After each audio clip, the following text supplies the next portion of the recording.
mga langga, naglalaro nga dito si Juna at si Jana. Yung ate niya.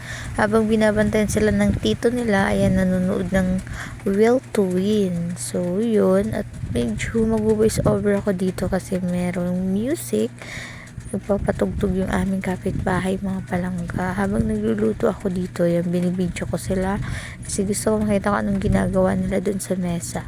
Ayan nga mga langga, nagluto ko ng sinigang na baboy kasi nga maulan sa amin. Pero ngayon huminto na siya. Ayan, makikita nyo naman. Ayan mga langga. Ayan. Pinapakuloan ko na lang siya kasi nilagay ko na yung mga gulay. Nilagyan ko siya ng bitsin. So, yan mga langga.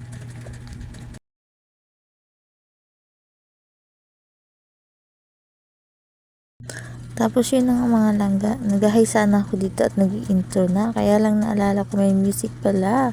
So, ayun na nga mga langga. Inop ko muna yung sound at mag-voice over muna tayo. So, ayun mga langga. Pinapakita ko sana dito yung aking namamagang mukha. Kasi nga namamagay yung aking tenga. At ayun, dahil sa ipin ko yun mga langga. Tapos yung lalamunan ko sobrang sakit. Kasi sa kakasipilyo. Parang nalulunok ko yung ibang Colgate dyan. Tapos yun na nga mga langga. Kahit na masama yung pakiramdam ko, ayan, go pa rin tayo sa pagluluto para sa mga bata. Uy, galing mag-brum-brum. Galing!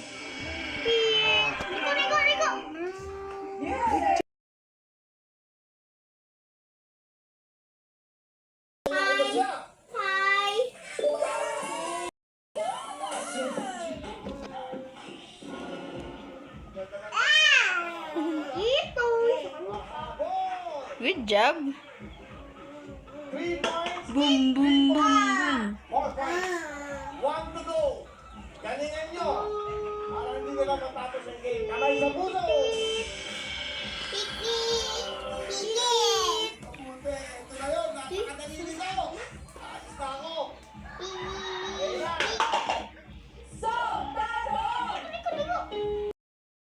Careful.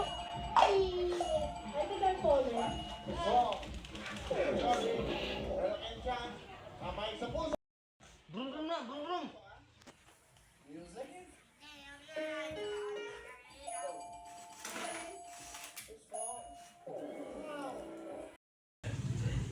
Ayan, luto na.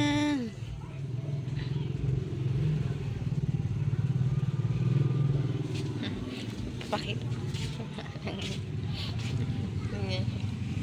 Ano naman? Bag. Sira na siya. Then,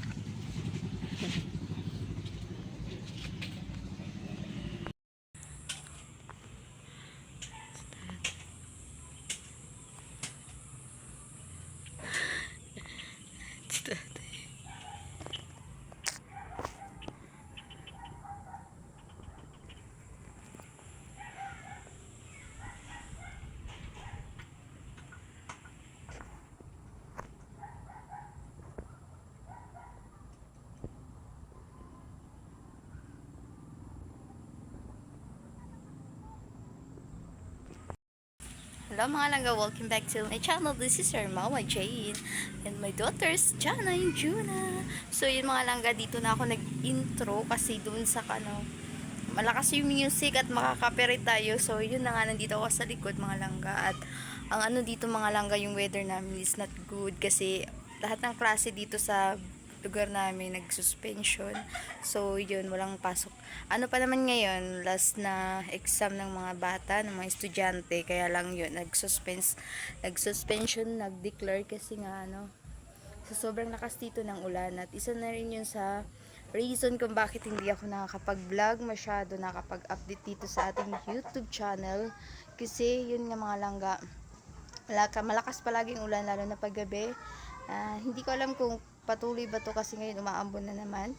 At andito nga ako sa likod kasi gusto ko lang talaga mag-explain why, para malaman nyo lang.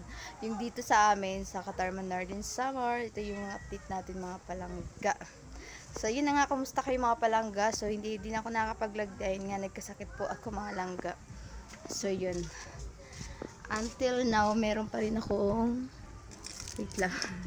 meron pa rin tayong mga sipon, mga langga. At ito yung gusto ko sana ipapacheck up mga langga ito dito. Ayan, nakikita nyo ba to mga langga? Kasi namamaga yung aking tenga at aking ano, tawag dun yung ipin dun sa dulo na ipin ko. Ayan, namamago siya. At hindi ako makapagpa-check up ng ipin pa. Kasi ayun nga, nagkasakit nga ako tapos parang hindi ko kaya magpa-check up na ako lang kasi wala din magbabantay sa bata. Kasi nga meron pang tinatrabaho yung aking asawa dito kay tatay. Nagpakyaw nga siya ng kulungan ng manok. Yun. Pinakyaya yun. So, yun yung ano namin. Tapos, so, yung tindahan din. Parang yun. Kailangan na may bantay kasi nag-aaral din si Jana. So, every morning, kailangan natin gumising para makapagligo at makapag-almusal yung bata. So, yun yung reason mga langga. Nagkasakit nga ako. Nahihirapan ako magbigas until lang naman nahihirapan pa rin ako. Whew! Kasi hindi naman madaling magpa-check up dito sa amin mga langga. Kung center ka magpapa-check up kasi sobrang haba ng pila. Hanggang 10 lang talaga palagi yung kinukuha pag magpa-check up. Yun yung ano mga langga dito sa amin na mahirap. Kung sa private naman mga langga, naku po, Diyos ko, isang ipin pa lang, 1,000, mahigit na yata 1,000 yung pinakamababa sa ibang private dito. Kaya yun mga langga, tinitiis ko na lang talaga. Kaya lang yung sobrang tiis ko ng mga langga, halos everyday na masakit yung ipin ko. Yung dito mga langga, kasi nakakagat ako ng tawag doon yung buto siguro yun. Ano sa kanin, yung may bato siguro na puti. Nakagat ko siya dito mga langga, yun nag-crack. Nag-start mag-crack, hindi ko alam na mas ano pala yun. Delikado na, yun. Hanggang napunta na siya dito sa tenga ko. Minsan, hindi ako nakakarinig kasi yung ano ko dito, masakit talaga. Sino yung masakit? Bawal ka din magtalon-talo na. Kasi natambak din ang aming labahan mga langga kasi hindi nga ako makagalaw-galaw ng maayos. So, yun ang update natin for today's video mga palangga. At ngayon ko ding gabi to i-upload kapag malakas yung signal. Pero kapag hindi ngayong Biyernes ng gabi ko ma-upload mga langga, ibig sabihin nun, nako, mahina yung signal dito. Tapos malakas pa yung mga music. Iwan ko lang kung maririnig nyo itong mga langga. Pero yun lang mga langga ang update natin. So, bye-bye mga palangga. Nagluluto kasi ako dito. So, yun lang pang. Ituin ko pala dito yung ano, ilaw. Balikan yan. Saan si tita? Where's si tita? Kami na. Ayan si Unat. Hanap niya yung tita niya. Ubi ni Ubi. Ano ko doon na?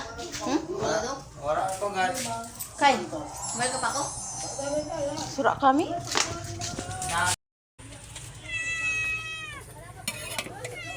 At to dito sa kuan.